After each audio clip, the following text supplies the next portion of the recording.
No. Hey, are you gonna do a video about your revision today? Good afternoon and welcome to our celebration of life memorial service for George Richard Dick Hoffman. I'm Reverend Marsha Makepeor. I'm a staff minister here at the Center for Spiritual Living Dallas. And on behalf of our ministers and our staff and our community, we welcome you to our spiritual home. Today, as we celebrate Dick's life with sharing and viewing photos of his many life experiences, my desire is that you feel comfortable and welcome here, just like being at home. A celebration usually requires that we be joyful. And as we learn about Dick's life experiences and who he was, we'll come to understand this gentle man. And we'll feel joy for all that his life entailed. Also, as I talk about Dick, and others share who are friends and then family, we'll walk through Dick's life amazed by the allness of this gentle man. We have come to celebrate Dick, and at the same time, we'll be facing the fact that Dick has moved on to a different realm. And as such, he's no longer present on what we call this plane of life's experiences. Dick has passed on, and that's a phrase that is used when someone dies. The breath of life from his physical body is no longer. Thus, when this occurs, we might find ourselves saddened and not in the mood to celebrate. But today, we're going to conduct this memorial service as a celebration. And at the same time, we'll allow our feelings to be expressed. Interactions with Dick, as you have known him, will no longer be the same. From this day forward, Dick will stay in your memory of your shared experiences gone by. And future communication that you might have with Dick will be either made up in your mind, or it could be a connection that you have on this plane with the soul nature of Dick Hoffman on another plane. A plane that we may not be familiar with, and I'll talk more about that later.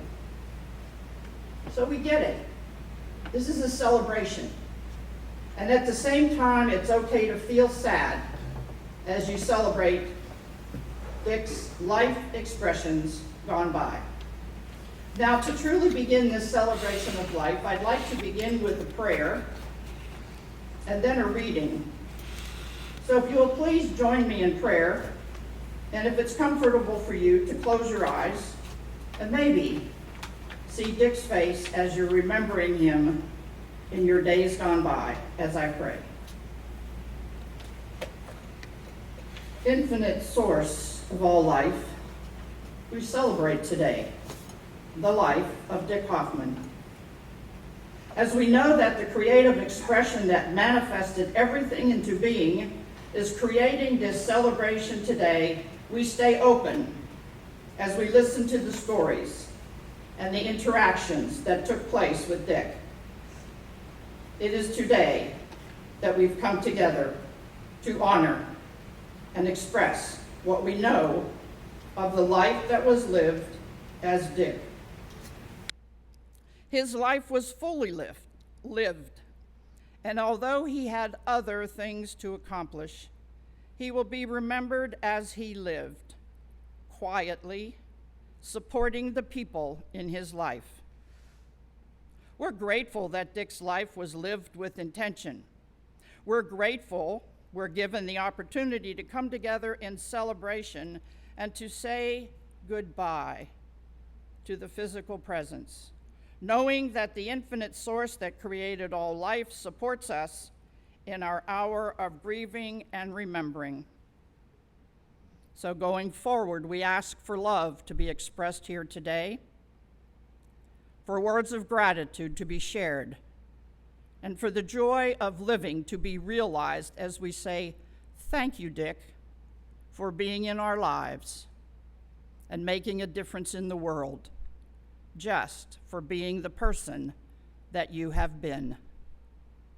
The divine Spirit of God surrounds all of life, and it lives within us this day of awareness of the truth being celebrated because we're grateful for George Richard Dick Hoffman.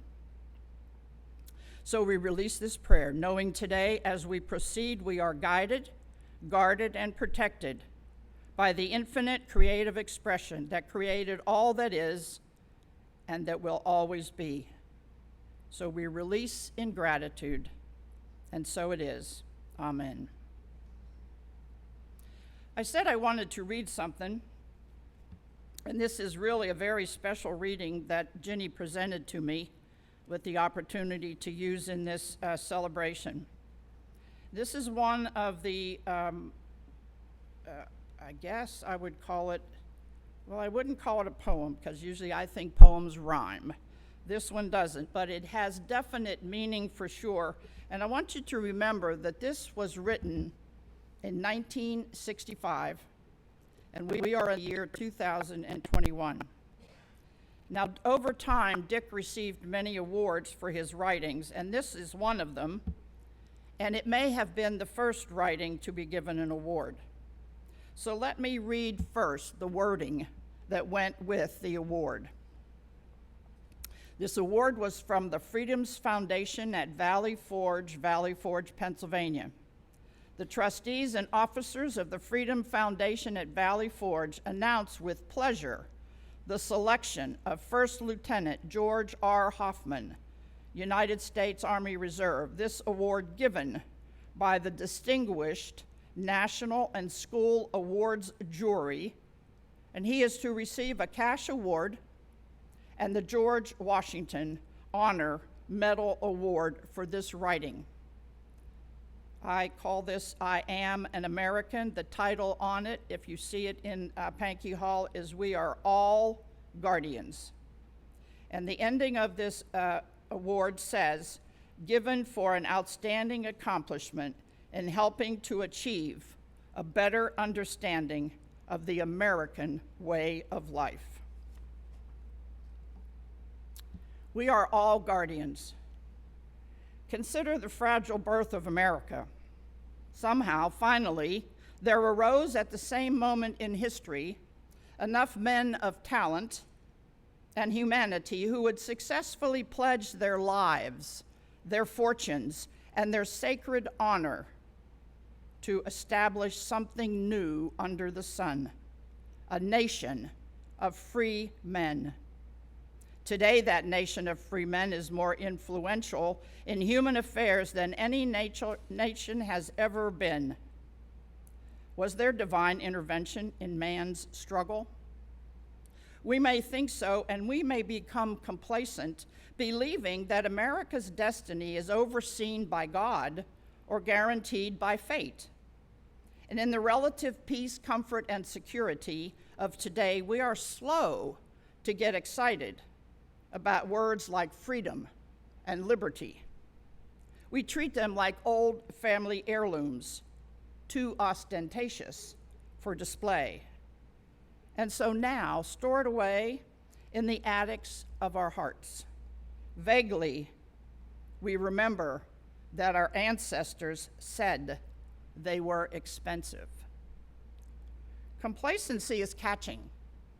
It's easy to delegate responsibility to God. But there is no heavenly law that assures us freedom and liberty always. There's no crusty tablet in some deep cavern below the sea with the inscription in a long forgotten language, America forever. There's no giant star at the distant center of the universe whose recorded and deciphered electromagnetic radiation repeats over and over, America will endure. The founding fathers were not craftsmen who fashioned a trinket to to be passed to their heirs. They were creators of a living thing, and we are not its beneficiaries, but its guardians. And guardianship is more than just storage. It is care. Only in a free society can the people claim to be guardians of their nation. But even here, people often say, the president will take care of it, or Congress will handle that. And we sometimes forget that we are responsible for what our leaders do because we elected them. The dynamism of modern civilization assures us that America is only as strong, only as good as her people. We are America's keepers, and this nation will not remain the most abundant unless we work to keep it so. It will not remain the most free unless we insist upon it. The United States of America is not a trinket. Neither is it a yellowed document or a flying flag or a columned building. America is an organized body of people. People who are born, live briefly, and die, but who enjoy freedom and opportunity never before known to man, with a responsibility to preserve that freedom and opportunity for those who will come after. America is people like you and me who blush at the purity of our own unabashed anthem. People who can proudly say, I am an American, guardian of the nation. You know, that touched me when I read it, and I've read it over and over and over again. 1965 may have had its turbulence in times, and we are certainly having the opportunity these days to see even more turbulence. And it is in these days and at this time that a writing like this should be brought forth and remind us that we are the keepers of the nation.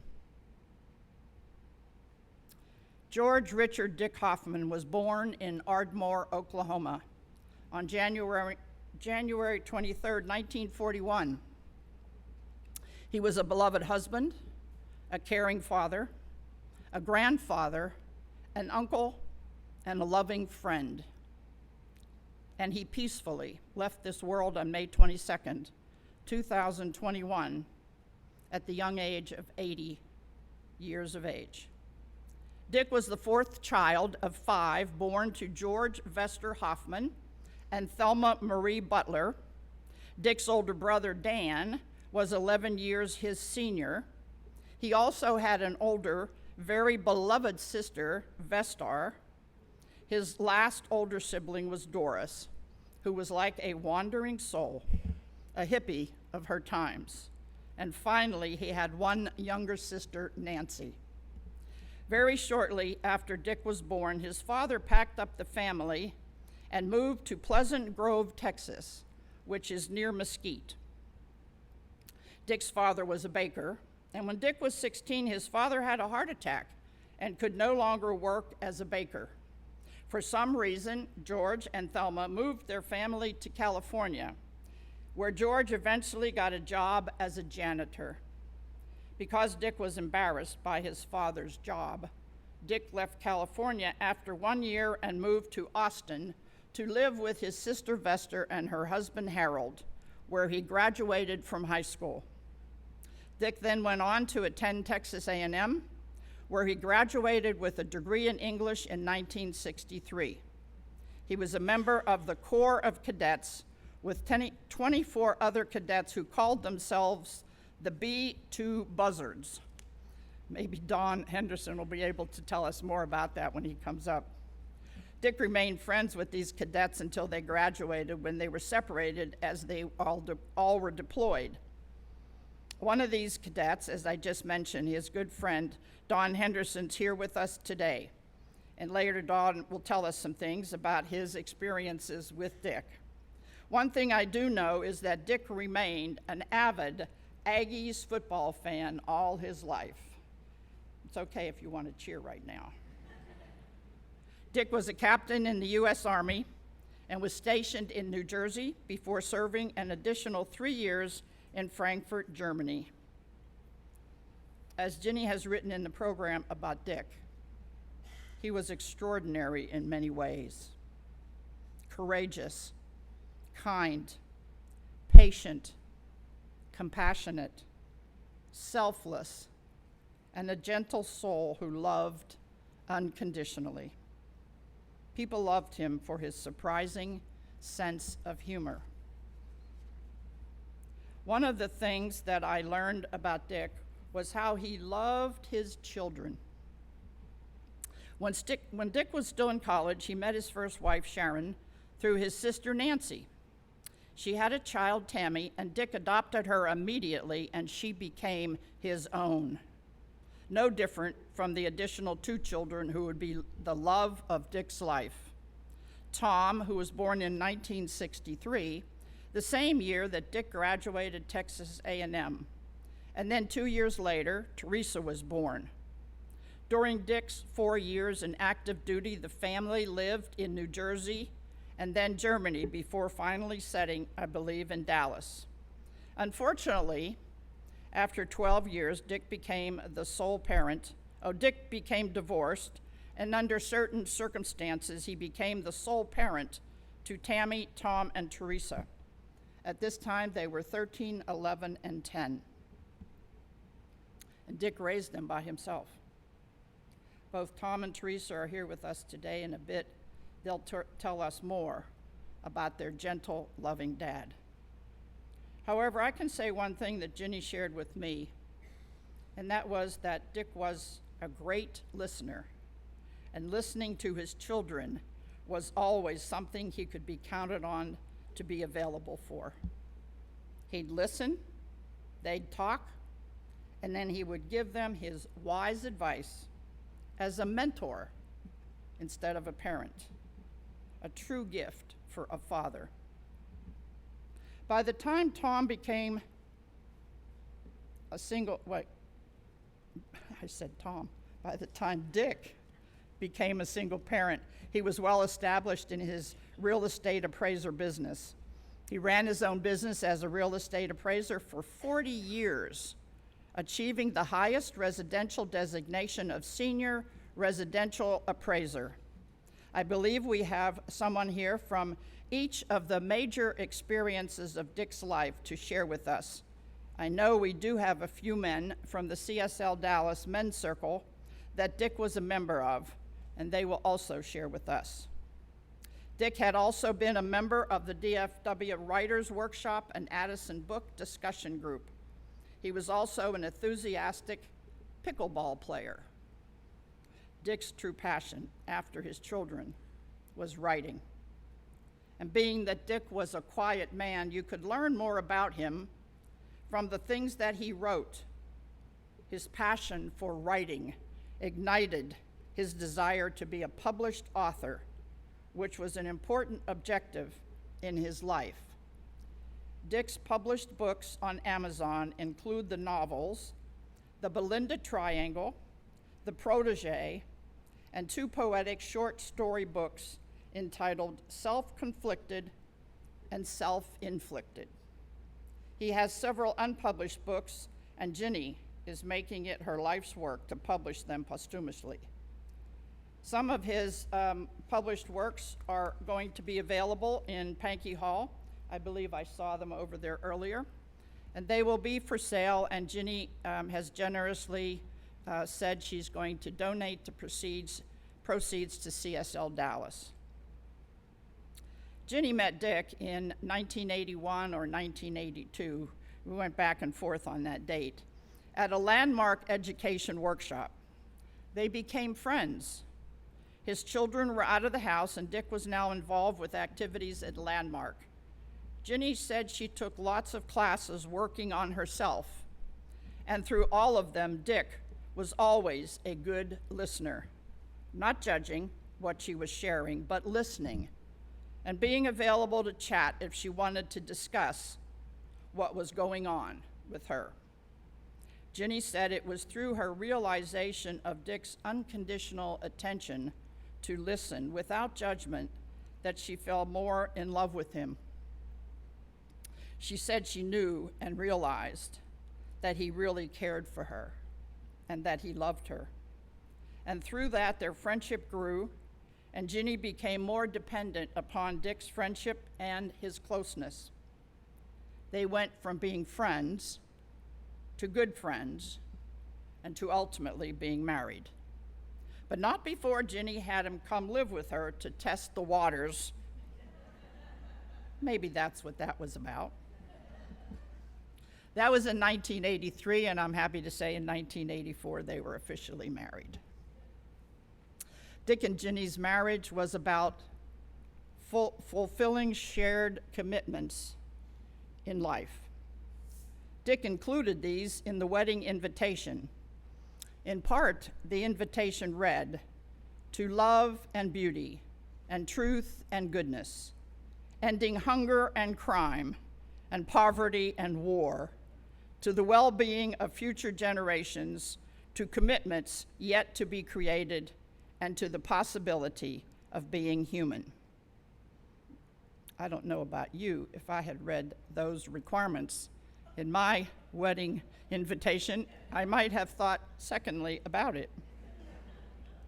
After they were married, and for more than the first 10 years of their marriage, Dick was deeply involved with the organization Dallas Youth at Risk. During that time, Ginny and Dick helped to raise approximately $500,000 for over 57 kids to be given things in life that their own parents wouldn't and couldn't ever give to them. We do have a representative, I believe, from the Dallas at Risk group here today, but unfortunately we don't have any of the young people who always left the program with gratitude for all the glorious things they learned from being with Dick and Ginny and the other individuals who ran the program. Dick really believed in this program. I will tell you one quick story that Ginny shared with me. She said there was this 16-year-old young man who was literally the hitman for the mob. After going through this intensive training camp, the youth decided to change his life around and go straight. However, he knew that when he testified, they'd come after him. So he said, "Put me in prison because I'll be safer there. If I'm on the streets, I'll be killed." Imagine working with an organization that saves lives of young people who were destined for that kind of a future.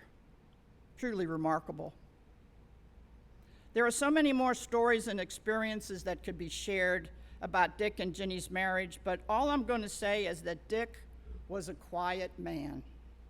His greatest strength was being a superb good listener to his children and almost any friend who came along. I'm sure that with many people, Dick might have been their saving grace.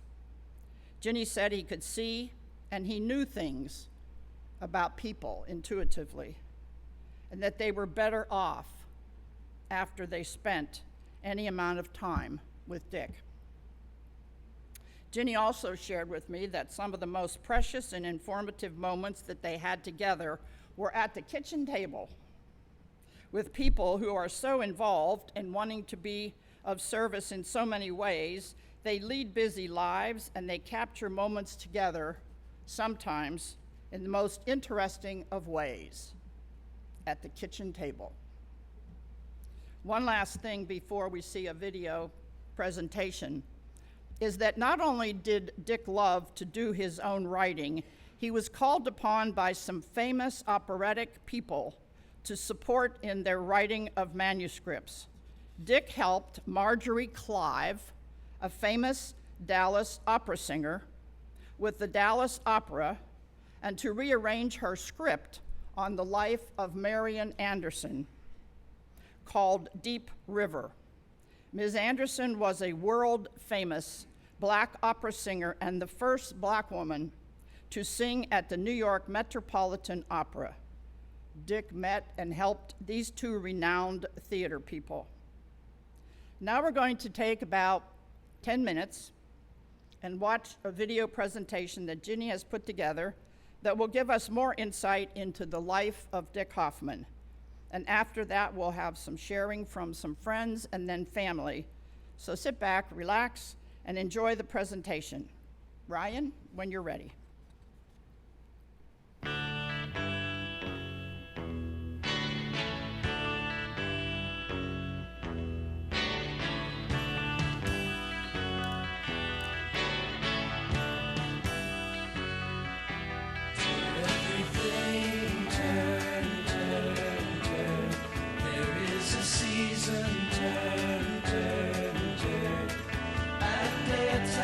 To every purpose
Jenny, that was a beautiful collage of memories and celebrations of Dick's life.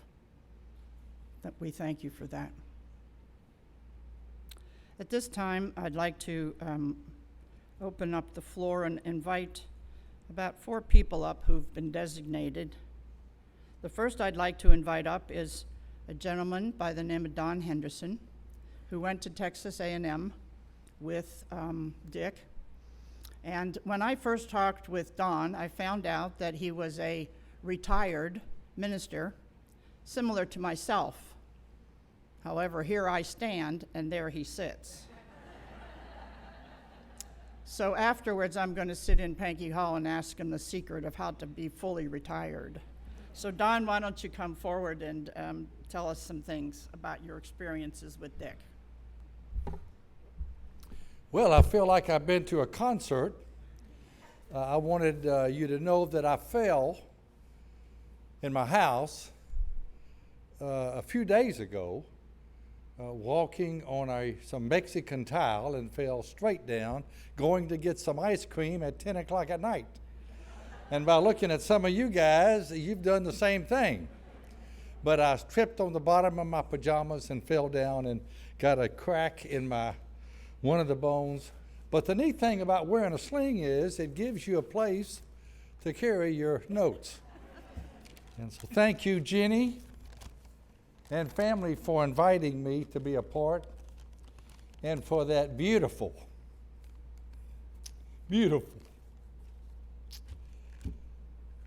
sermon about Dick. In September of 1959, got a little bit emotional with Jenny's story. September 1959, 40 high school graduates met in College Station, Texas, and our goal, along with many, many others, was to learn how to be an Aggie and to graduate in 4 years. And in 1963, 4 years later, there were 24 of us still in the outfit, the B-2 Buzzards, which is very unusual. We had quite of a compassion for each other and a love for each other. Most Aggie outfits, and that's kind of like a fraternity, most outfits would have 6 or 8 seniors after 4 years. Some had 10 or 12, but the B-2 Buzzards had 24. There are 15 of us still living, 15 left. And a few weeks ago, after Dick died, we decided to have a mini reunion in North Dallas to remember and tell stories about Dick. And we came from all over the state of Texas. There were 9 of us, 9 out of 15. One flew in from Utah. That's how much Dick was loved and admired and respected by his Aggie buddies. Now, I want to tell you one quickie about Dick before I've got 2 major points. But the quickie is, we, instead of having a senior prom at A&M, we had what they call a ring dance. One of the pictures that Mary included in the collage was a picture of Dick and his bride standing inside of a big Aggie ring, and it was called the ring dance, and that was our graduation dance, our senior year. Dick and I decided to go together, and so we decided to go to the liquor store in Bryan and get some champagne. Neither one of us had any money, so we went into the liquor store, and Dick asked the liquor store attendant, we would like some good, cheap champagne. The liquor store man said, I have good champagne and I have cheap champagne. I do not have good, cheap champagne. So we bought the cheap champagne, And after the dance, and we had taken our girlfriends to the motels, which is where all the girlfriends had to stay, since our girlfriends were all from out of town. There were none at A&M. Dick was married and had an apartment just off campus. But we poured out the cheap, good wine and ended up drinking some of our buddies' bourbon and Coke. And so that, and I never will forget that. And the lesson I learned was, and I suppose Dick learned the same lesson, is you do not buy cheap liquor. That's one thing you should spend a little bit of extra money for. When I think of Dick, I think of him wearing a picture of him wearing a crisp, white, starched waiter's coat, because while we were all going to A&M, Dick was working his way through serving as a waiter, as a servant at Sabisa Hall at Texas A&M. Now, it was a hard time for me. I had a hard time getting through A&M, learning all about the Aggie BS, going to football games, keeping my uniform starched, my brass shiny, and studying, passing my courses. That was all I could do. And then on top of all of that, Dick and a few others in our outfit had to work. Several of them were waiters at Sabisa Hall. And I respected Dick for that a lot. He was one of my friends that I probably respected more than any others the 4 years that I was at A&M. And I have learned to respect him more even over the years as we've gotten together. He was a great guy. Another memory that I have, another thing I think of when I think of Dick Hoffman, is I think of the word kindness. And it's been mentioned many times in the video, in the show. Dick was a kind man. Whenever you're an upperclassman at A&M, you're supposed to be mean. You're supposed to be mean to the freshmen. And when you're a freshman, you know that they're being mean to you. We had a hard time getting through the freshman year. They called us Fish. Dick was Fish Hoffman, and I was known as Fish Henderson. And when we got into trouble, then we caught real hell, basically, from some upperclassmen. So I would be with Dick when we were sophomores and juniors, walking down the hall or walking across campus, and he would spy a freshman that was messing up, and Dick would stop him, call him over, and begin to straighten him out. Well, I would start laughing. And we would get through, and the freshman would go about his business, and Dick and I would go about our business, and Dick would turn to me and said, "What the hell were you doing?" And I said, "Dick, you cannot be mean. Your kindness overrides anything that you say." All of the men here today are called gentlemen. As Marcia has spoken before me, Dick was a gentle man. We're all thankful. I thank God for the life and the love and the grace and the spirit of Dick Hoffman. Amen.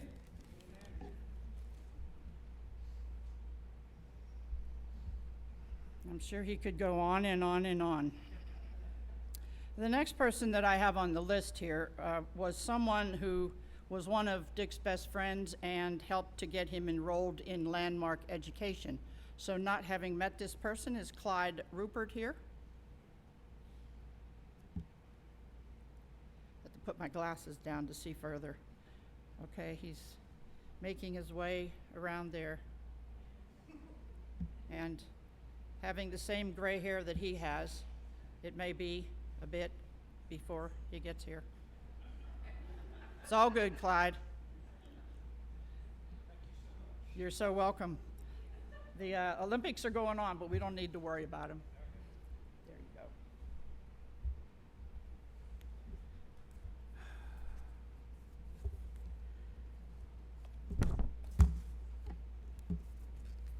I want to thank Jenny for having me here today, because there's so much that I want to say.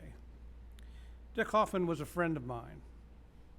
I may know him differently than some of you have known him, and I'll share a lot of that today, so don't be surprised. Dick and I go back about 46 years, but not as far back as college. I did not go to A&M. I am not an Aggie. But my college was originally called Virginia Agricultural and Mechanical College before it was ultimately known as Virginia Tech. In 1970, I graduated from Virginia Tech and came to Dallas, Texas with my brand new wife to begin my career at Texas Instruments. So fate has a fascinating way of presenting itself sometimes. Several years later, I found myself going through a divorce. And when I started to come out of my personal hibernation, I started to meet people and come alive again. I enrolled in a night course called Creative Divorce with about 15 other people. I didn't know these people. In 1975, I ran into someone who was in a similar situation and would become my friend forever. His name was Dick Hoffman. Our original meeting was a reflection of where our spirits were at the time. Dick was in the men's room at a restaurant that our gang would go to after class sometimes. And he was just drunk as a skunk. He was lying on the floor in a stall in the men's room after relieving himself of food items many times. So that was how I first encountered Dick Hoffman.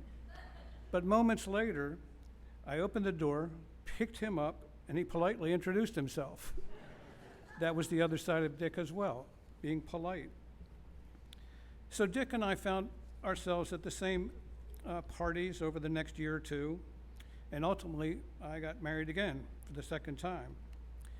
Dick gave me an appraisal of my new attempt at marriage, like a critic who was reviewing a new novel that he wasn't sure he liked. And a couple of years later, I found myself in a trial separation. Dick would visit me often and just share his fellowship. He was not an outgoing person, but he did live outside of himself on occasion. Sometime later, I took a personal growth summit that was the forerunner of Landmark Forum. It was called EST, E-S-T.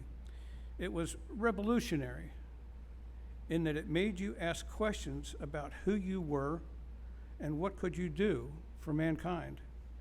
It turns out that Dick also took that training, as we called it, and would become intensely involved in an effort called the Holiday Project. The Holiday Project was about people making a difference for those who were in a hospital, a nursing home, or some other institution on the major holidays. The idea was to visit these shut-ins and give them a gift. The major gift was always the fact that you were there to give them your attention. We would also leave simple gifts like socks, toothpaste, etc. And I first did this in 1980 and just fell in love with it. So I wanted to take a leadership role in it in 1981. I went to San Francisco to be trained how to do this with others from over the country. And I set up the first meeting of volunteers in Dallas that would help create the grand image of visiting 1,000 people between Hanukkah and Christmas. So this, of course, was a huge challenge. And we had to do much more than just show up at a hospital one day. We had to get items donated for over 1,000 people. We had to arrange for people to contact institutions and get them to agree to have us. We had to get publicity arranged to make this be known to all of DFW. We had to create fundraising events and have some money to operate on in case gift donations didn't come through. And we had to arrange to have a hotel donate its ballroom on Christmas Day that would hold 400 people who were going to be doing the visiting of the 1,000 people that day. This was no small task. It wasn't a task for those who were shy. It wasn't a task for those who were not helpful. It wasn't a task for anyone who wasn't able to get over being afraid of a challenge. This was a task that Dick didn't know if he had the skills to succeed at. But he went for the discovery of it with a passionate pursuit to find out who he really was. He excelled in many areas. He was a part of every fundraising effort, contacted other people for volunteers. He even dressed up like a woman. You saw a picture up here. He was the one on the right. He even dressed up like a woman in a skit at an S seminar to promote the big day. So the 1981 Holiday Project turned out to be a huge success. It was written in the Dallas Morning News. And I'll get back to that in a bit. But things moved on after that for both of us. Dick would marry Ginny. And in 1984, I found the woman who would be my partner in life now for 37 years. Dick was a continuous friend to both of us. As time rolled by, I was still working at TI, and Dick was still appraising houses, but he was also working on his writing. Somewhere around 99, he asked me to read the manuscript of his first book. Now, the manuscript then was actually a bunch of papers sitting in a shirt box, and that was the manuscript. Reading the manuscript got me involved in writing also. I spent about 2 years researching material for an historical novel about my family heritage. Dick did me the favor of reviewing chapters over many, many months and sharing recommendations. Now Dick was my mentor because he had more miles on himself in this area than I did. I ended up self-publishing the book in 2002 and sent 70 copies out to descendants of my great-grandfather, the central character of the story. So as time rolled by, I got very busy growing a family that had been postponed for many different years. I was one of 8 children, and here I was in my 3rd marriage, but I didn't have any kids, so I got busy. Debbie got involved with her Shackley business, and that gave us occasion to see Dick and Jenny at Shackley dinners over the years. Dick and I would always find time to visit privately at these dinners and have frank conversations to invariably begin with language like, and I had to clean this up, "What's new with you, butthead?" That was the clean version. Dick had many others. However, these were, for us, Dick and myself, these were terms of endearment. We even traveled with Dick and Ginny occasionally, and one fond memory was sharing drinks while staying in the resort Atlantis in the Bahamas. I'd like to come back and finish with the story about Dick again in the 1981 Holiday Project. One of his biggest contributions was to create what would be his first book. And this was his first book. There's only one of them. This book is not for sale, but maybe it was practice for Dick becoming an author. Dick took this book around from January to June of 1982 to get testimonials from all the volunteers that were on the committee about what the Holiday Project did in terms of helping them break through barriers. I'm going to read a little bit from it. The first part right here is all the different testimonials, and I won't read all those. And then watch very carefully how I have to go through this. This is the next part after the testimonials, and it goes like this. These pages were intentionally left blank because we ran out of people, but there's more. So there's a couple of pictures in here, and one of them is the one where Dick's wearing the dress. But then Dick goes and says, now to do something completely different. And he printed a little bit of the story by T.H. White about young Arthur removing the sword from the stone to become ultimately King Arthur. I want to read a little bit about that here, not the whole thing. This was a version of the story about young Arthur who became king by pulling the sword from the stone when no one else could. Dick uses this to show how one person could not make a difference without help. In the story, young Arthur fails at pulling the sword out 2 different times before crying out, "Oh, Merlin, help! Help me to pull this sword." There was a kind of rushing noise, and all around the courtyard there were many old friends. There were fishes, dogs, and dainty unicorns, lovers and helpers of Arthur, and they all spoke to him. "Put your back into it," said a fish. "What about those forearms?" asked the badger. "Don't work like a stalling woodpecker," urged an owl. "Keep up a steady effort, my duck, and you will have it yet. Come along, Homo sapiens, for all we humble friends of yours are waiting here to chair." Arthur walked up to the great sword for the 3rd time. He put out his right hand softly and drew the sword out as gently as from a scabbard. And then here's how Dick ended this book. The preceding contribution was on behalf of all the dogs and dainty unicorns, the lovers and helpers, the warts and humble friends who could not be reached to add their names here, but who supported in the pulling of the great sword. These are all Dick's words. And then he addresses me, "Clyde, finally it is my turn, and I know who you are. I know all about you. Yours is the true Joyce in life, the being used for a purpose, recognized by yourself as a mighty one, the being a force of nature instead of a feverish, selfish little clod of ailments and grievances, complaining that the world will not devote itself to making you happy.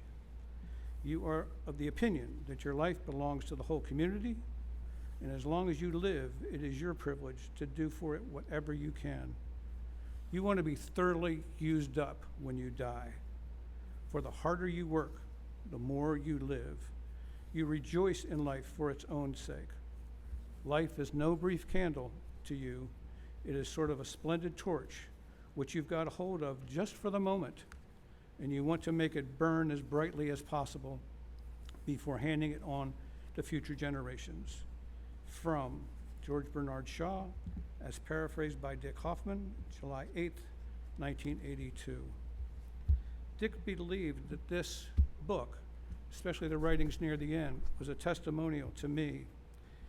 At the time, he never realized that one day I would be standing up at a place like this, reading this to a group of friends who know a little bit more about Dick and know the truth.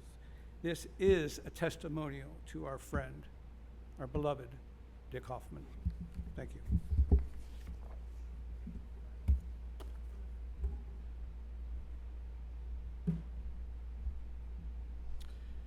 That was quite beautiful.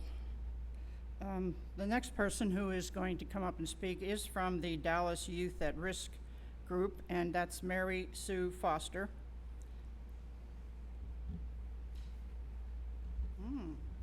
She's being accompanied. No,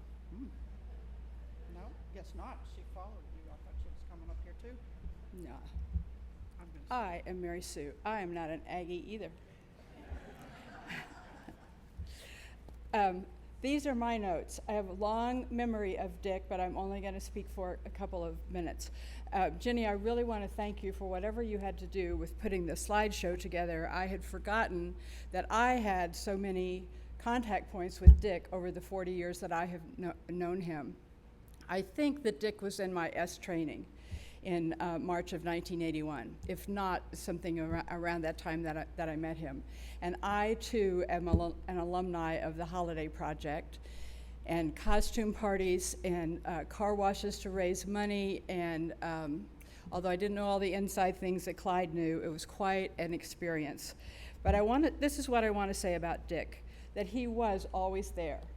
He was always there, and all of us who had anything to do with working on a community project with Dick would say that. He was always there. He could always be counted on. A couple of funny stories that I have to tell about Dick. We met for the Holiday Project in a community room at an apartment near my house.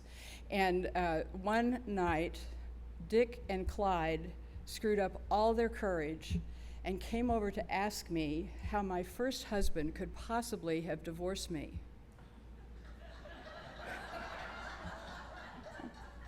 You didn't think I remembered, did you, Clyde? Uh, Not very long after the holiday project, almost all of us got involved in the Youth at Risk program, and that's really why I'm here to speak today. There were 50-something young people who had already been involved in the judicial system in Dallas, and literally it was a life-saving program for them. And Jenny reminded me today that for the 10-day program, several hours of which were spent in a room like this, but people were sitting much straighter and paying more attention. And Dick was there all the hours in the training room. And I feel certain, and Jenny does as well, that one of the reasons is he's such a calm and kind and caring presence. And that was something that was very much needed for these kids that were making a 180-degree turn on in their lives. Dick and I were part of that dinner club. There were 10 of us, and I don't know how many years we met, but it was a lot. And we cooked meals for one another once a month and had a wonderful conversation in each other's house. Dick and Jenny also went on that cruise with a bunch of people that are in this room, and that was an experience of a lifetime. We were in the Mediterranean for 2 weeks, 10 ports, and Dick and Jenny were a big part of that. And again, Dick was always, always there. He is a man that will be very, very missed, and I will tell you the other silly story about Dick. Not very long after we did the S training, whether it was together or apart, we were in a vitality seminar, which is 10 sessions spread out over 3 or 4 months. And one of the things that we were instructed to do, I can't remember the specifics, I can just remember this piece, but we were instructed to be full of vitality in the room. And I don't remember all the things, but what I do remember is that Dick took off his name tag, which of course said Dick in 2-inch tall letters, and put it on his pants. And walked around the room, I better move that, and walked around his room and said, "Hi, I'm Dick. I'm glad to meet you." That's all.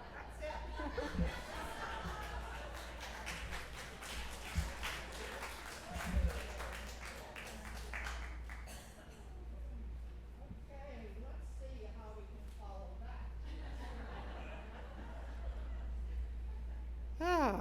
Okay, so we have a member of CSL Dallas who's going to come up here now and clean it up.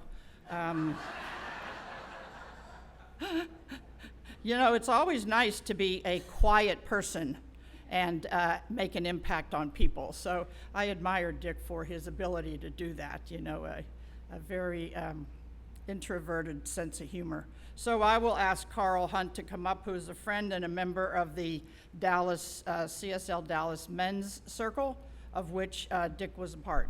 So Carl, where are you? Here he comes, off from the back.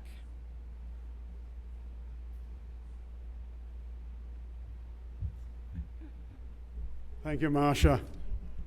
You know, it's just great to be here. You know, one of the things that we loved about Dick, you know, known Dick and Jenny for 35 years, going back to, you know, Landmark and the training and so on, but Dick came to the men's circle, which we have here once a month, and we loved having Dick because Dick was listened to other men. And one of the things that men are missing today is men listening to man listening to another man. And Dick knew how to do that better than anyone. So it was a teaching moment for us, teaching moment for me. The day after Dick got the news that he was dying, I was sitting there in the hospital with Jenny, and his eyes took on a look of a boy. His blue eyes, right across here, it was like angelic. It's almost like he had 1 foot in heaven and 1 foot here. And the thing that was holding him here was that Jenny was taken care of and that his children were in a good place. He wanted that. He wanted people to feel at peace, and that's what he brought. And there was a particular moment there where Dick asked me, I was sitting there, a little in shock, because we were expecting after these several months that Dick was making it through COVID and he was going to come back home. And they got the news that he wasn't coming back home. He was going to the great beyond. And Dick, as he was lying there, he said to me, "How you doing?" And the only thing I could think of, that Randy and I, my wife, we have a short time before at our house, our kitchen, we got a leak. And the leak caused so much the damage, and we had to have mold remediation done.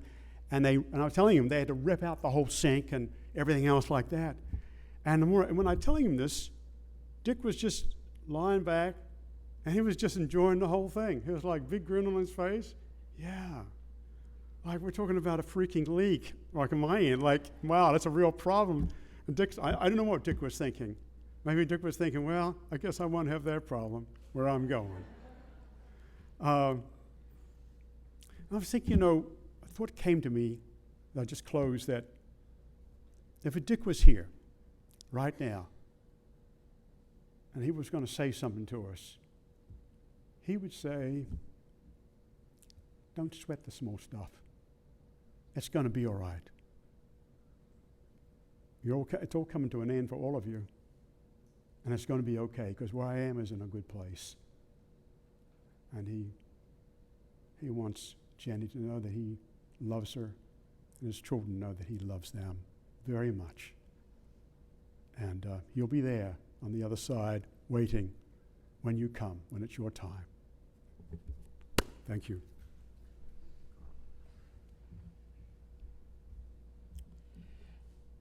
I want to thank you for your patience. And when I started before the service, I said, we'll be heading to Pankey Hall by 20 minutes to 4. So it's now 4:15, but that's okay. The cake will wait. It's all good. There is another recording that we have that is of two friends. They weren't able to be here today, and Ryan has it up in the booth. And so we'll play that, and then we'll get to hear from Tom, Teresa, and Ginny before I close.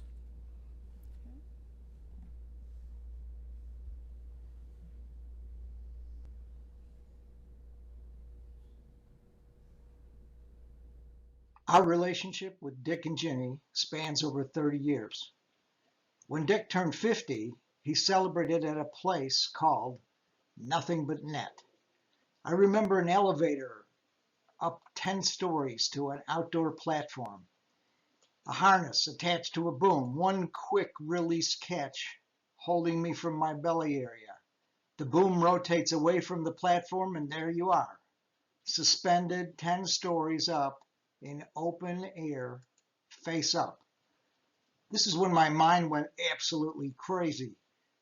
Every bit of survival instinct screamed at me.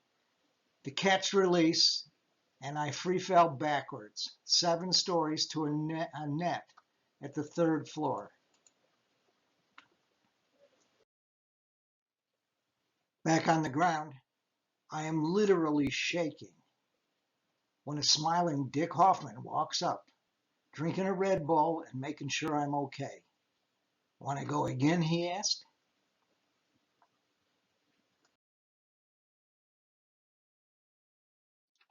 And that was Dick, always eager to push outside the 9 dots.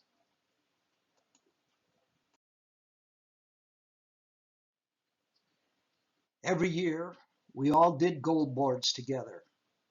Sharing goal boards with a group of close friends, you get to know each other's heart desires, thoughts, and strategies for the future.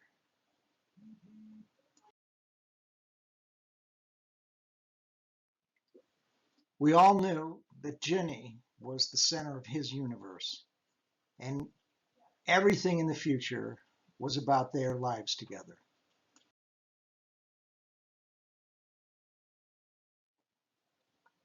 We traveled together too. Through our collective business, a group of us did annual conventions together.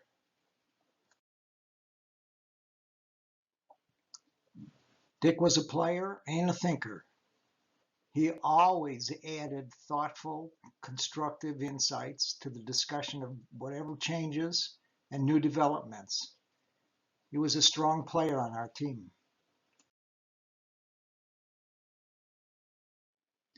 Dick was a player in life too. A good board game was no exception.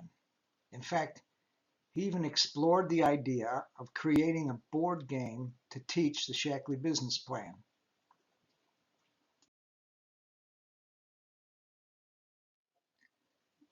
I'm sure everyone knows that writing was Dick's second passion.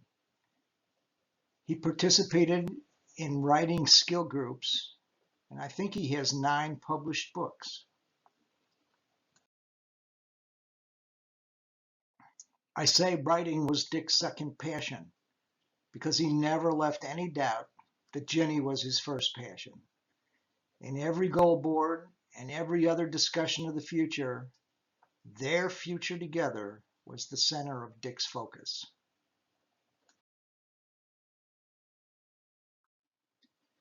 We all miss you, Dick Hoffman, but thanks for the wonderful memories, and thanks for scaring me to life when I needed it.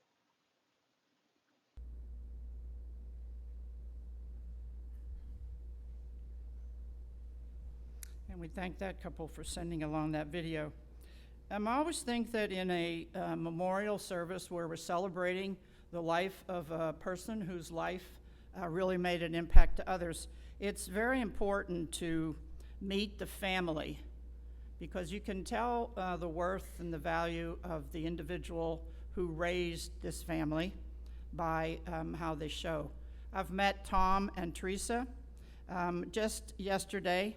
I think it was yesterday, and I'm very moved by how they have concern, how they were here last night. Tom was ironing tablecloths to set up.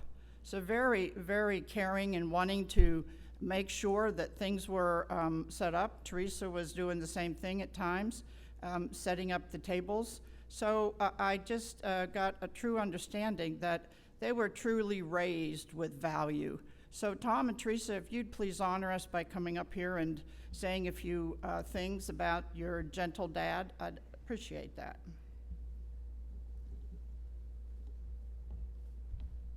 Take all the time you need. Thank you, Reverend Marcia, and thank you, everyone, for coming.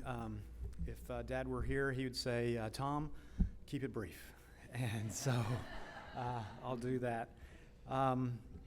First of all, I want to thank everyone for coming, and I want to thank everyone here associated with the facilities and all of that, and Jenny especially. Thank you so much for the slides and everything. You did a great job, and that's the first time I saw him, so it was a wonderful gift you've given to me and to all of us, and I want to let you know that we're all very grateful. And I want everyone here to know how grateful I am as Dick's son to see so many wonderful faces and friends that filled his life when I was off living my life separately at a lot of times because we had moved away, and so your presence here is a wonderful gift to me and our family, and I want to thank you all for celebrating his life today. And we'll be celebrating across the way here in just a little while, and I'd love for you to tell me any stories or anything you'd like to say and share his life with me. Teresa and I are so grateful and thankful for all of you being here, and would love to share in any stories that you have. Do you want to say something?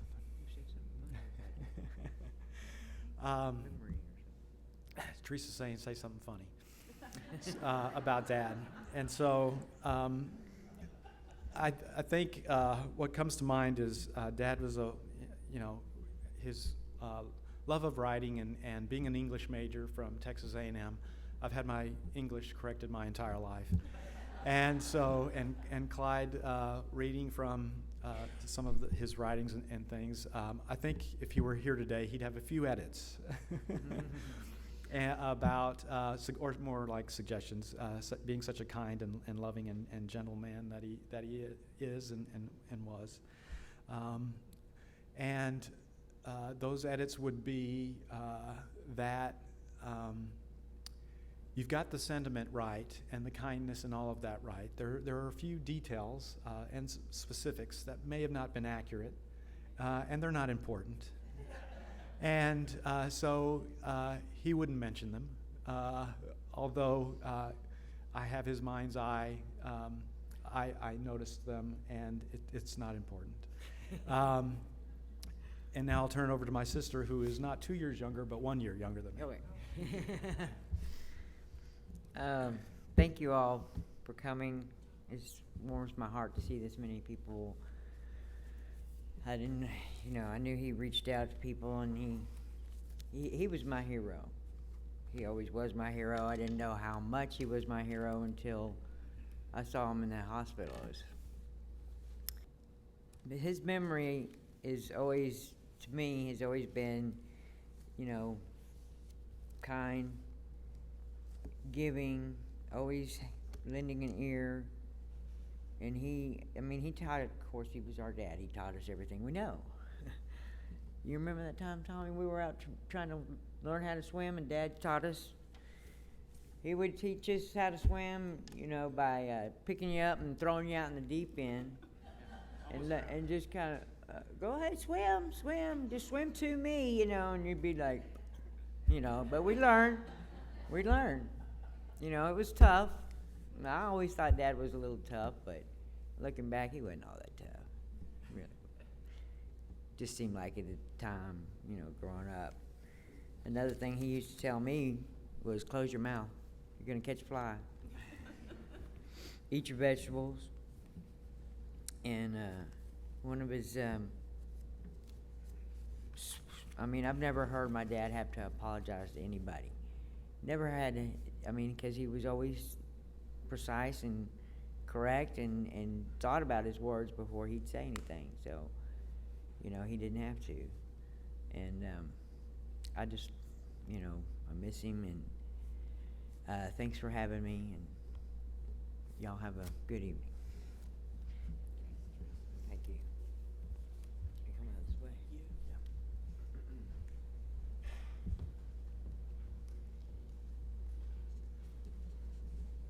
Jenny, you ready? Telephone? It was really extraordinary to be married to this man. He was just such a gentle soul. And I can't believe how I almost missed the chance to get married to him. I couldn't make my mind up with the 3 boys that I was going out with, 3 guys I was going out with.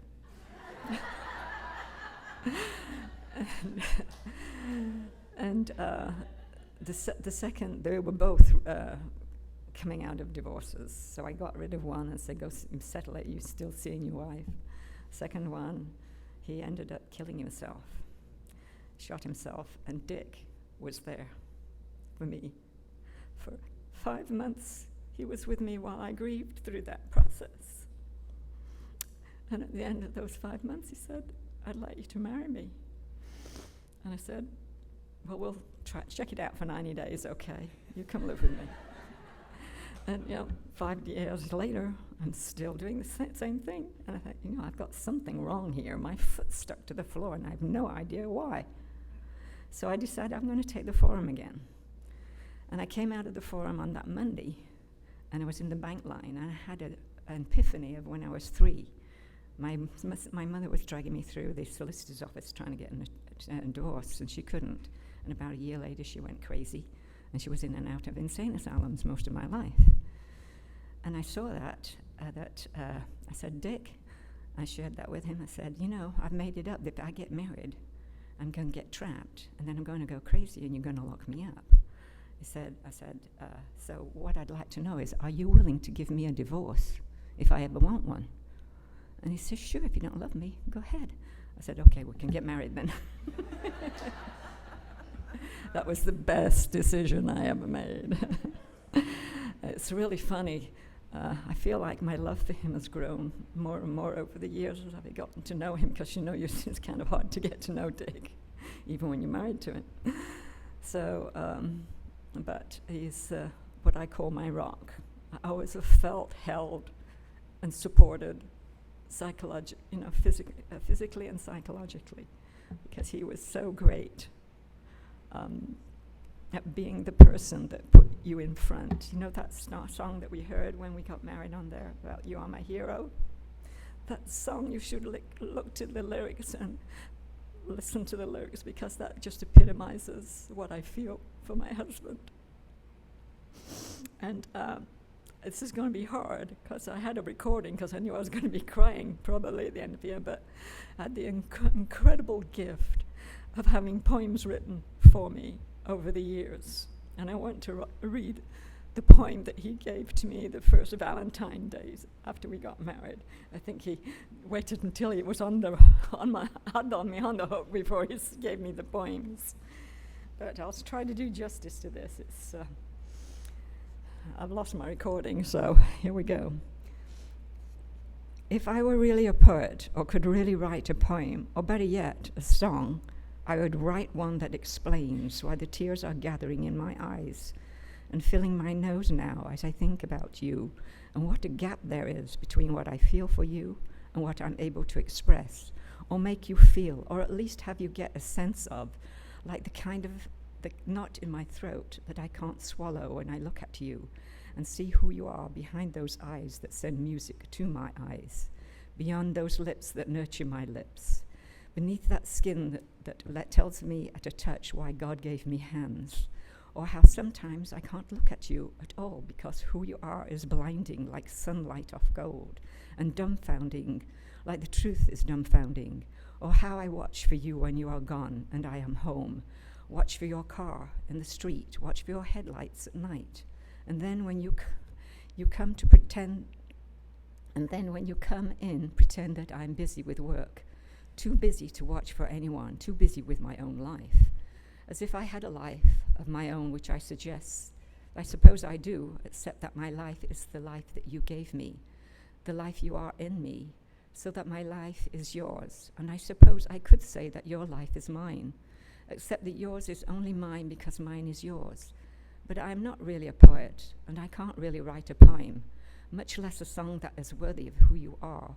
So I offer the generic "I love you" and the generic "flower."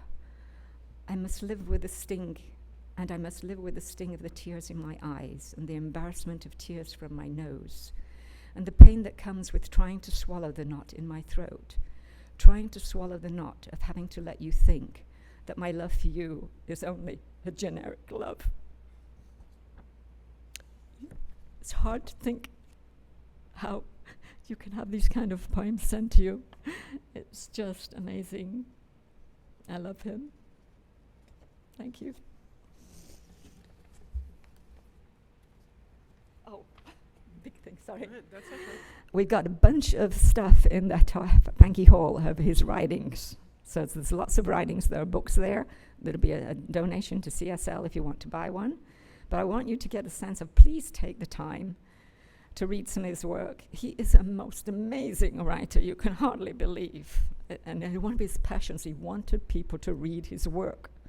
You'll see the books that he's written that are published on Amazon.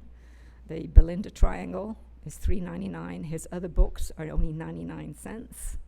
So do yourself a gift. Buy one of his books and read it. And if you have a good experience, please put a 4 or 5 star rating for him.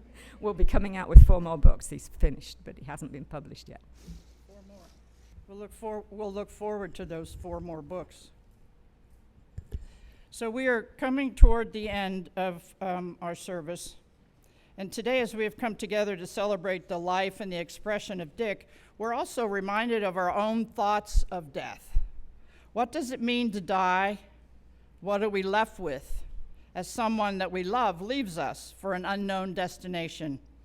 I'd like to share a story that I once heard when someone dying asked the question, what happens when we die. Paraphrasing, it goes like this.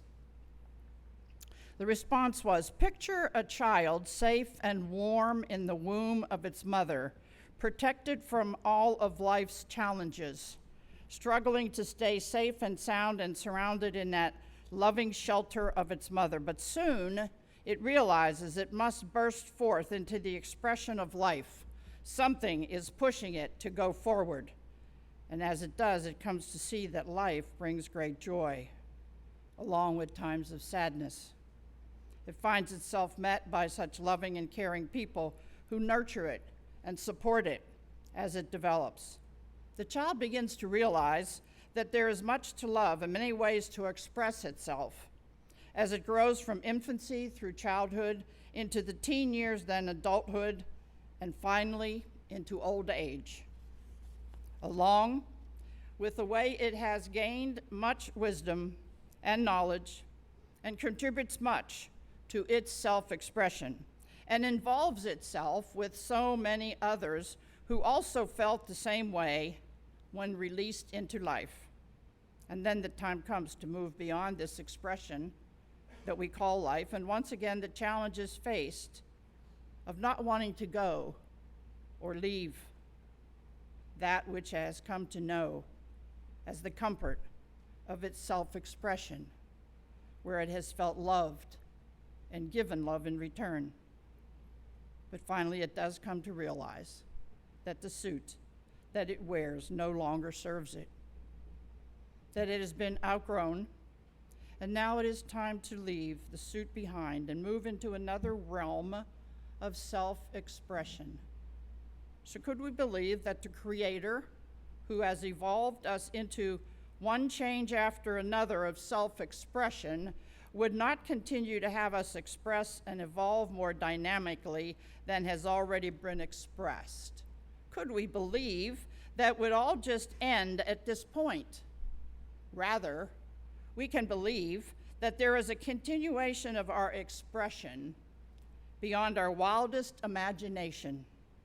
And this expression would be more beautiful and more expansive and more enriching than the experience we have just left.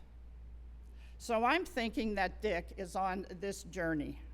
He's left his suit behind, which no longer serves him, and he, through his soul, has moved into a deeper, fuller expression of himself, one that is beyond our physical sense, our visible sense, and one that we can connect with through our mind and our thoughts. As we are left to experience our own grieving process, we have an opportunity to see that death is overcome not by dwelling upon it, but by contemplating eternal life. And if we can see this transition in this manner, then we can bring ourselves to support one another in this common loss. We can cry together, and we can share our memories. We can move forward by knowing that Dick is okay. And so too are we. And when it happens that we are brought back to our sadness, we allow ourselves to remember and grieve and then realize again that all is well. This process takes time. No matter what the age of the person who has left, we are the ones doing the grieving. We are the ones who are living with our memories. We are the ones who no longer have Dick beside us to talk with or laugh with or celebrate with. So please take some time in your own way now, in a moment of silence, to bid farewell in your mind to Dick. And in this way, know that he connects with you and understands what you're saying. And I believe that he always will. So let us have a moment of silence.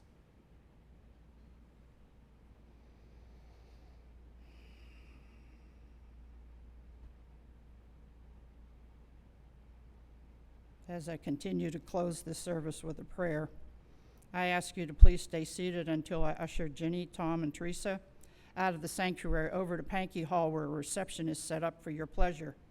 And you may chat with Jenny and the children there and talk with all others that you may know. So let's just take a moment and go within. And divine infinite source of all that created life in its continuum, as we look out upon each other this day in celebration of the life of George Richard Dick Hoffman, the many ways in which his life experiences have been celebrated and talked about this day. And in memory, going forward, each individual here knew Dick on a different level of their own personal awareness.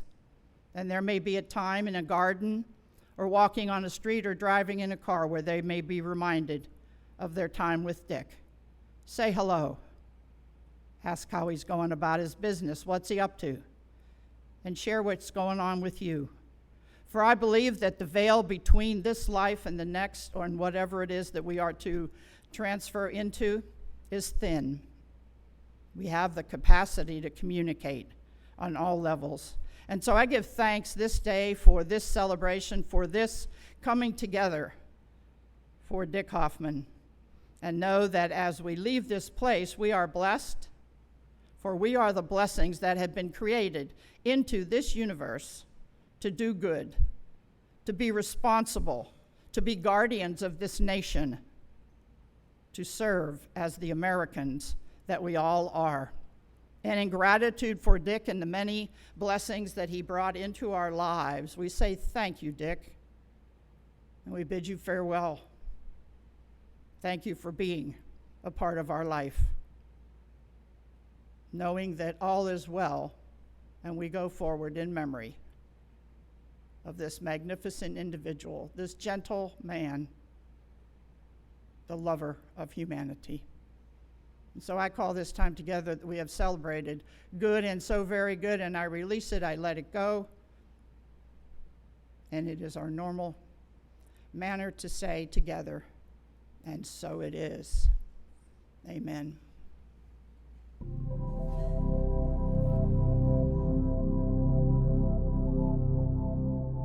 There was a bagel shop on Spring Valley where he had a writers group. Bagelsteins, yes, it was Bagelsteins. And he invited me one day, and he really didn't know me well. He just knew I loved writing. So it was really our shared love of writing. And he was always very kind and always loved talking about writing with him because I share that love. His fortitude and his commitment and his love of writing that he continued to pursue, like things didn't get in his way. So it was a shared enthusiasm that I would always love talking to him. As soon as I saw him, I knew we were going to talk about writing. I'd see him at different parties, and nothing stopped him. He just kept moving on. His quick smile. He just had this little quirky little smile. And his dry wit. My daughter, when she was 16, was in the Junior Miss pageant, and she needed a sponsor, and Dick sponsored her so that she could, be in the pageant, and it was a real growth period for my daughter. So that was wonderful. That endeared me so much to Dick. He was just solid, very solid, very nice man. It's very rarely to find neighbors that you talk to these days. It's sad, very sad. People, you live in a neighborhood, you don't know half of the people. The very first day, Jeannie approached us and started talking to us. My wife is a comedian, she's funny. And she goes inside the houses with moving boxes and said, "You're not gonna believe what happened, what my neighbor talked to me." So we started laughing about it. But it became great. Both Dick and Jeannie are amazing people. Jeannie always helped fix the bed of the flowers in her side of the townhouse, and then she fixes ours too, and she always tells us about it. And my wife is excited because she knows how to do it. It's interesting. But one day I'm walking out on a Saturday, and Dick tells me, "Miguel, your grass on the other side needs to be cut." And I said, "Yes, sir. I'll come back and I'll do it." I'll come back and it's already cut. And I'm like, "Oh, wow." And then he comes out and said, "I cut your grass." And I said, "Thank you." And he walked away. It's the funniest thing. And another day, I needed a hose. My hose broke. And I said, "Man, I need a hose." So I go next door and I knock the door. I said, "Hey, Dick, how are you, man?" He said, "Good. What you need, sir?" I said, "Do you have a hose?" "Yeah, I got two." "Go to the garage and pick one." So I go and pick a hose and finish what I'm doing and come back to give it to him. And he says, "What do you want?" And I said, "I got your hose." "Do you have a hose?" "No." "Keep the hose." There's always this amazing thing with him. He's always giving me good advice about how to treat my wife. Things that you don't find today. It's so hard. I think that if a lot of older people take the time to talk to young people about how to do things, I think we wouldn't be in the freaking mess we are today. Sorry for the word. The good thing is this: we got to meet him. He's a good man. And I am sure that the reward for people like that is great. That's my thing about him. I was fortunate enough to be in a creative group book club that met at my home, probably 20 years ago, and Dick was in it. And a lot of journaling was involved in this study. And I saw Jenny recently, and she said, "I'm going to share with you the pages that he wrote about you." And in these pages, he talked about my home, he talked about me, and he talked about my sweetest dog of blessed memory, Joy. And it was written with such love and such insight, and it was written like Dick would write something. And it just made me cry, and it's such a gift to actually have that in my hands and be able to think of him and think of those days, and just all the thoughts that brought up, and how generous of him to write about it. I guess one can never hear lovely, joyful things enough. Dick was a guy that I could see blooming periodically, and he would crawl back into his reticent position every once in a while, but then he'd just really open up. And small things. One night he came over to my house. It was around Christmas time, and it was just he and I having dinner there. I was divorced or separated, so was Dick, and we watched a movie, and Dick got so involved with this movie called The Bishop's Wife, starring Cary Grant, that he got on the floor and peered at the TV screen like a kid who's like 5 years old. And Dick was into that because he liked the story. I could see him trying to write a version of that. There were other times when Dick would confide in me and sometimes ask me, "What are you going to do with your life?" And I didn't have a clue.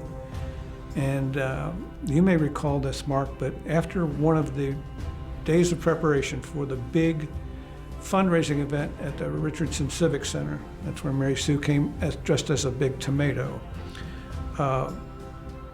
Dick and I had finished preparing the place, and we were walking out to our car to go home, get ready to come back at night and have the big event. And that's where he asked me, "Hey, what are you going to do with your life?" And I said, "Dick, I don't have a clue. Let's just do this one thing at a time. What about you?" And that's when he said simply, "I want to marry Ginny Stead." And I never saw anybody as passionate about something to be able to bring that up when he typically didn't talk about sensitive things like that at all. So Dick Hoffman was a study in, will he open up today? And oftentimes, if you let it be and you threw a challenge out there to him, he would do it. My husband Chuck and I would go to the movies with them, and we mostly saw superhero movies. What's funny is I like them, but Dick tagged along. That wasn't really his favorite kind of movies, but he was a good sport. And after we watched the movies, we would go out to dinner and talk about the movies and our life. Because Dick was a writer, when I wrote my book in 2019, I asked him if he would read it. And he did a very thorough edit and made some very helpful comments to me. And he was the first person that wrote a review on Amazon for me. And so I'm now rewriting it, and I really was hoping that Dick was going to be able to do another read of my paperback version. But he was very encouraging, and that's really important when you're a writer and you're writing alone and you're like, oh, I don't know if it's good or not. You know, to have somebody read it who is an author and say, you go girl. You know, that was really encouraging. What I loved about him too was that he was a really great husband to Ginny. And so I will miss him. And Dick, I will miss you. Dick was in my program, and in the program you do a project that impacts a community. And at first he wanted to do something like significant and meaningful.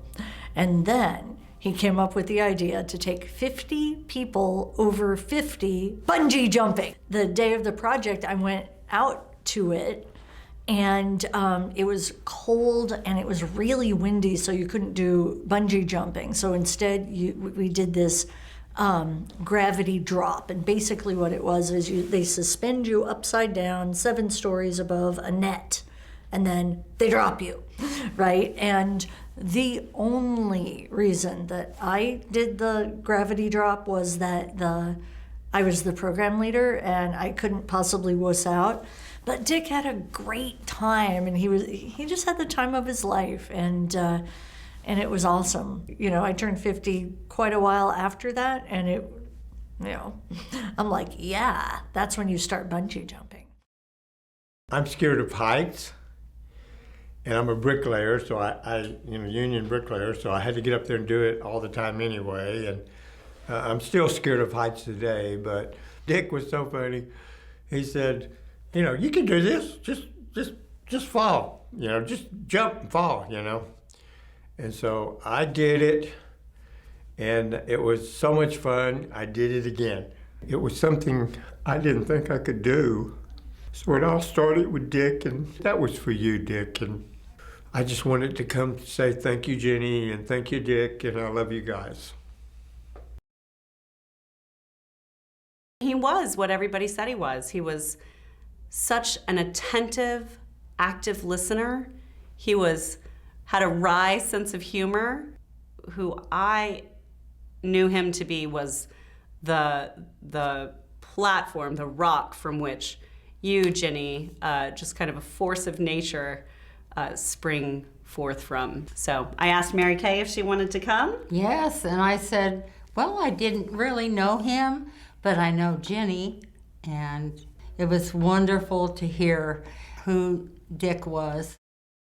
Dick was always there, and he was always willing to be in the background, like holding everything up, and being supportive, being generous.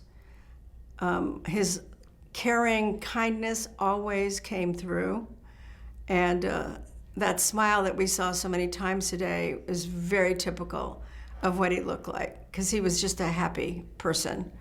And what I know more than anything is his commitment to his family and to Ginny, and that's what I think carried him through his life and showed through to the end. So I'll miss you, Dick. Dick was always enamored with Ginny, because she made his heart, she lit his heart on fire. He always had a fire for her. And this particular day, she was rummaging through her desk because she had forgotten something to pack for the trip. And when he was standing by the door and he was looking at her and admiring her, and then he said, "That's my wife. That's my wife." And you could just see the love all over his face. In 2008, I was about to lose my house, and I didn't want to go back into, the dialysis clinic as a dietitian. And I was going through that year trying to hang on to my house, and Dick was there. He was like a rock, like Jenny mentioned, because he's had experience, you know, in real estate, obviously. And when I look at it, I didn't really realize that until today, that he was kind of that for me as well. So, and, you know, he just had a sense of humor that was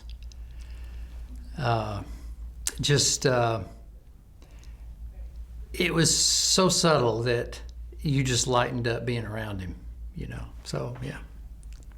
What I miss is his ability to understand and to connect with anyone. He saw past color, he saw past gender, or anything in a way of seeing a person as a human being. And in his space, you were truly heard. Dick Hoffman was in love with Jenny Truman, and everybody knew it. And everybody thought that was fine and wished him luck. Lots and lots and lots of luck. Jenny was busy with several of her commercial enterprises. She had several businesses going. And there's always something, well, I don't have time to do this now because my business, et cetera, et cetera. So she kept putting him off, and she just was not having it. But she didn't go away either, which is your clue. And he hung in there, and they did get married, and they did live happily ever after. But it looked like it was going to take him a good long time to do it. And every time I saw him after that, the pleasure of seeing this really great guy and having a few words with him and seeing his smile and seeing the kind of peace and ease that he brought to everything that we all did together was inspiring. And at some point, I lost my taste for flash and trash and decided, hey, a guy like that would be a better idea. And I found him. His name was John Harrison, and he was well loved and is well remembered now. So I know a lot about how happy Jenny must have been, because it's great. There's nothing quite like it, being in love with the right man. Our world is smaller without him. We'd always sit in the back row of the AMC theater over here on the tollway, and we'd get the reclining seats, and Dick would almost always fall asleep. Being with Dick was like being with a breath of fresh air all the time. And then we had our rituals, you know, going to the movies together, then afterwards getting lunch, and no agendas, no nothing we were working on together, just hanging out. He was curious always about the movies, and particularly in the world of the superhero kind of movies, Marvel and X-Men and all that stuff. He was curious. I'd call him more curious than anything. Didn't have an opinion about it, but more curious about why do you think they did that? And that's basically it. We were just like we just all loved to hang out with each other, just be with each other. We didn't have to have a special occasion for it. I started reading his book because I wanted him to know how much I was appreciating his incredible development of using the written word to be able to make descriptions that stood out, not only of personalities, but also of social injustices and different things that he so wanted to communicate to people, to be thoughtful of. And now, after reading that, I want to read all of what Dick has written. Dick, we miss you. Thank you for having been who you've been for us. And I know that you live in our hearts, and you always will. Love you, Dick Hoffman. And Jenny, we're here for you. And we cherish you. And the two of you represented the couple that truly worked together and communicated together and had visions for where you would go and what you would do. For this, we are very grateful. I love you guys. When I talked with Dad, it it was very much as if he were a peer or a friend or a brother, or and not so much as a elder who was in charge of my life. He was a good parent, but not a helicopter dad or a strict authority that was very big into discipline or that kind of thing.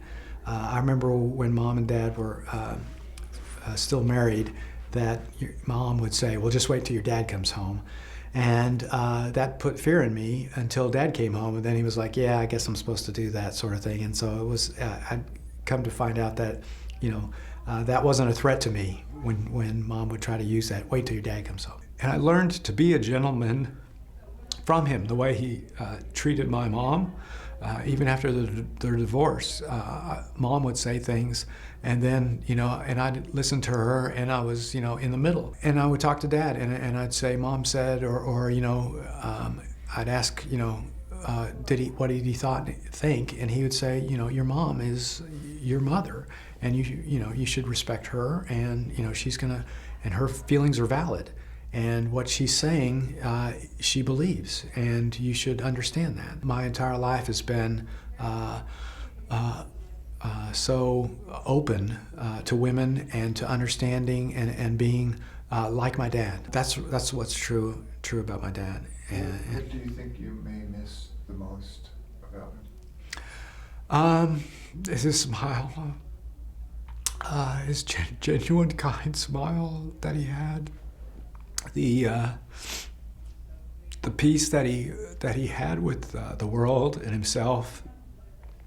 He could be in a room of chaos, and and he would be at peace, and there could be conflict around, and people could be engaging in gossip and in politics and all of those sorts of things, and he'd just raise his eyebrows, like, he wouldn't engage and add power to that negativity or whatever. And so I'll remember that about my dad.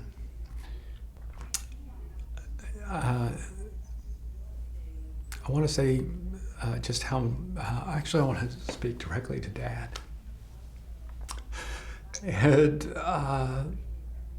what was driving me to do this is when Ricky was in your hospital room, and he was telling you, Dad, that when you see your brother Dan, to let him know that his son Ricky, that I love you and I miss you.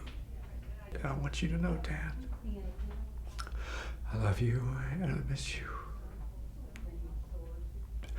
And I'll never forget you, and I'm so grateful and so thankful for this wonderful life you've given me, and for cherishing me as a son and Karen as your daughter-in-law, that we couldn't be more proud of having a father like you in our lives, and let you know how much you've meant to us and mean to us, and that we carry you in our hearts, and that I will forever be your grateful, loving son, and can't thank you enough for this wonderful life that you've given me. And I'm telling you, you don't have to work in heaven, that you've made this world such a wonderful place. You've done all your work here on earth, and that in heaven there's a place for you that you don't have to work and serve others. Your life here on earth has served so many people, and you've done such wonderful, great work here, that heaven should be a vacation for you. And that all of us here on earth are so grateful for this, how you've improved the world, that you shouldn't have to work in heaven, and that we'll take care of ourselves here. I know there were many things on your bucket list that you wanted to do, or things left undone or unseen or that sort of thing, and I want you to know that through my eyes, I want you to share the joy and beauty that I wouldn't be able to see if it weren't for you. And that I want you to share in that, and that I want you to enjoy the beauty and love I feel for the rest of my life, and that you'll always be with me. I love you, Dad. I miss you. I'll see you again. Thank you. What I'm thinking about today is how glad I am that we have a tradition of getting together, all the friends we can think of, and talking about somebody who just died. Because everybody has a little sliver of who they think that person is. And Dick is like the textbook example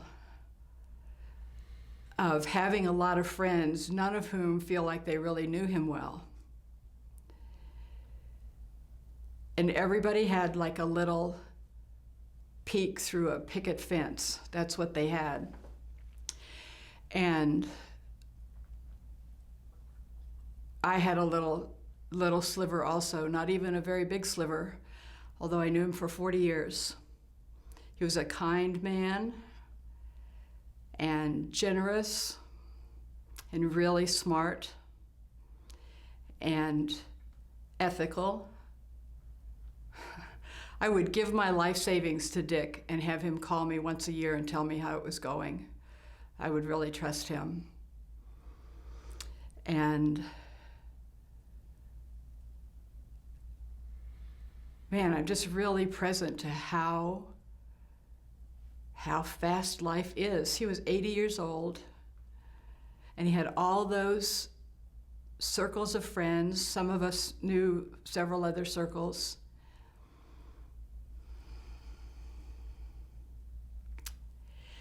And he's gone. His physical self is gone. And there's not going to be like a library name for Dick or big foundation, I don't think. I don't even think there's a Dick Jr. His son's name I don't think is Richard.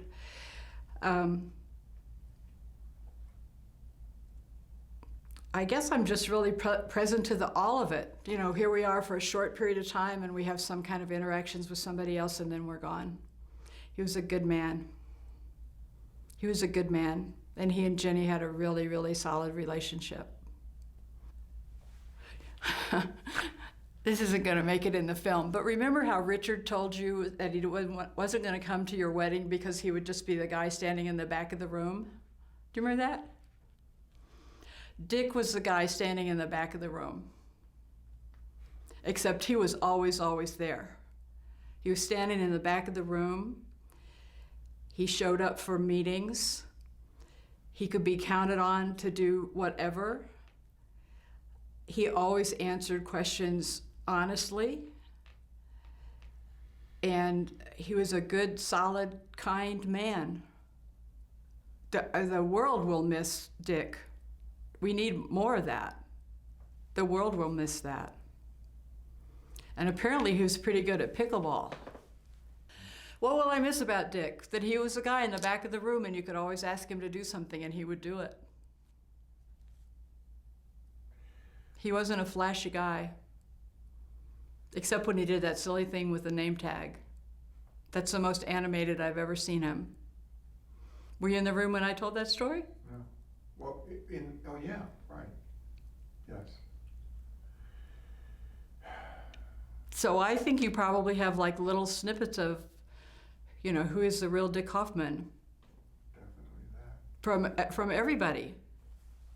Everybody that I asked to come in here said, well, I didn't know him very well. Even the people like Carl, who did know him very well. I didn't know him very well. I did go to the hospital in the last 4 or 5 hours that he was alive. And so did some other people. He was dearly, dearly loved. He was. And I have no idea that he did some of those things he did. Well, like you, I wish I'd known him better. Yeah.